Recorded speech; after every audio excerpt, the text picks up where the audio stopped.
எங்களுடைய சாதனையை சொல்லி நாங்கள் ஓட்டு கேட்க போகிறோம்.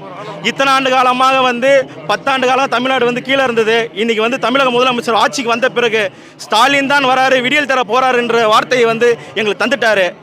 எத்தனையோ ஊரில் போய் சில பெரிய பெரிய சிறந்த மருத்துவமனை, உயர் மருத்துவமனை, தொழில் பூங்காங்கள் இன்றைக்கி தமிழ்நாடு முழுவதும் போகுது. மகளிர் உரிமை தொகை இன்றைக்கி ஒரு சிறு குறு தொழில் பண்ணுறவங்க, இன்றைக்கி பூ வியாபாரம் பண்ணுறவங்க, மீன் கடை வியாபாரம் பண்ணுறவங்களாம் ஒரு 1000 ரூபான்றது ஒரு மிக சிறந்த ஒரு தொகை. அவங்க குடும்பத்தை ஒரு யூஸ் பண்ணக்கூடிய ஒரு தொகை.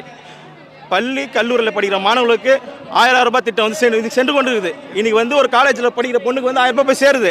அந்த பொண்ணு ஒரு பேனா, புத்தகம், செமஸ்டர் ஃபீஸ், எக்ஸாம் ஃபீஸ் கட்டுது. இன்றைக்கி அது மட்டும் கிடையாது, இலவச பேருந்து, மகளிர் இலவசமாக பேருந்து, மகளிர் சந்தோஷமாக இருக்காங்க, கல்லூரி மாணவர் சந்தோஷமாக இருக்காங்க. இன்றைக்கி காலை உணவு திட்டம், காலை உணவு திட்டத்தை எப்படி மதிய உணவு திட்டத்தை காமராஜர் கொடுத்தார் என்ற ஒரு பேர் வந்துச்சோ, மதிய உணவு திட்டத்தை தமிழக முதலமைச்சர் கொடுத்தார் என்று பொன்னெழுத்துக்களாக பதிக்கப்படும். எத்தனை நூற்றாண்டு காலம் ஆனாலும் தமிழக முதலமைச்சர் முத்துவேல் கருணாநிதி காலை உணவு திட்டத்தை தந்தார் என்று இது அழியாமல் இருக்கும். எங்கள் சாதனைகள் சொல்லி நாங்கள் ஓட்டு கேட்போம். மகிழ்ச்சியாக இருக்கிறோம். BLA 2 கூட்டத்தை பாருங்கள், எல்லாரும் ஒற்றுமையாக இருக்கிறோம். நாங்கள் 1 அணி, 2 அணி, 3 அணி, 4 அணி, 5 அணி, 10 அணி கிடையாது. நாங்கள் ஒரே அணி.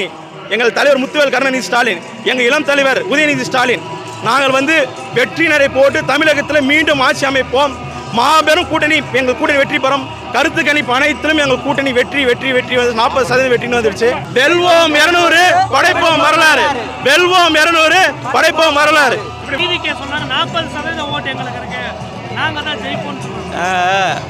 ஓட்டு நிறைய பேருக்கு ஓட்டு கிடையாது. நாங்கள் மற்றவங்களை குறை சொல்கிறது நாங்கள் வரல. எங்கள் கடமையை நாங்கள் செய்கிறோம்.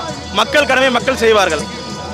எங்கள் தலைவர் ஜெனியூனான ஆட்சி பண்ணக்கூடியவர்கள். மற்றவரை பற்றி பேசணும், அதை பற்றி பேசணும், மற்றவங்களை பொறுத்து சொல்லணும், அது பண்ணணும்னு எங்கள் தலைவர் சொல்லித்தரல.